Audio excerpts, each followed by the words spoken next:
ৰিভি ৰাতিপুৱাই কেক কাটিবলৈ মন গ'ল। মাহীয়েকে কেক অৰ্ডাৰ কৰি দিলতহে তাই শান্তি। গৰমৰ দিনত নেমু চৰবতটোৱে যে ইমান ভাল লগাই দিয়ে।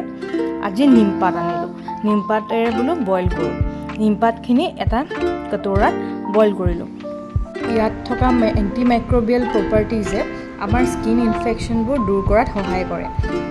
এই নিমপাতৰ পানী দি আপুনি গা ধুলে মানে আই ইনফেকশ্যনো ভাল হয়, লগতে যিমান এলাৰ্জিজ থাকে চব গুচি যায়।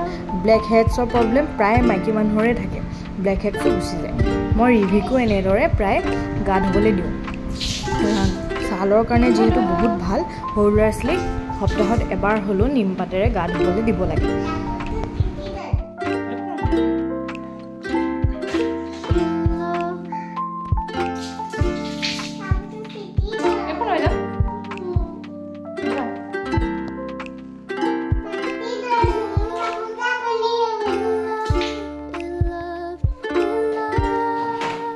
বইল কৰা নিমপাতখিনি এনেদৰে এটা বাস্কেটত ৰ'দত শুকাবলৈ দিলোঁ। সেই নিমপাতেৰে ধোঁৱা দিলে গধূলি সময়ত সকলো মহ নাইকিয়া হৈ যায়। অতি সোনকালে এই মহবোৰ পলাই যায়। মই অলপ ইয়াত আণ্ডাৰ বাকলি যোনটো আমাৰ কেছটো সেইটো আৰু অকণ বস্তা দিছোঁ, লগতে এই নিমপাতখিনি দি দিছোঁ। সেইবাবে মহখিনি অতি সোনকালে আঁতৰি যায়। আমাৰ তিনিচুকীয়াত আকৌ মহৰ উৎপাত বহুত বেছি, যিহেতু ইয়াত নলা নৰ্দমাবোৰ ইমান চাফা নহয়, ড্ৰেইনেজ ছিষ্টেমটো বহুত বেয়া, সেয়েহে আমাৰ ইয়াত বহুত মহ।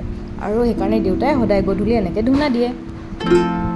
এয়া মানুহ আৰু দেউতাক আমি ঘৰলৈ উভতি অহাৰ সময়ত মন ভৰি চিঙৰা উপভোগ কৰিছে। তাই হেনো চচটো দিয়া নাই, সেইবাবে অকণমান মনটো বেয়া যেনিবা।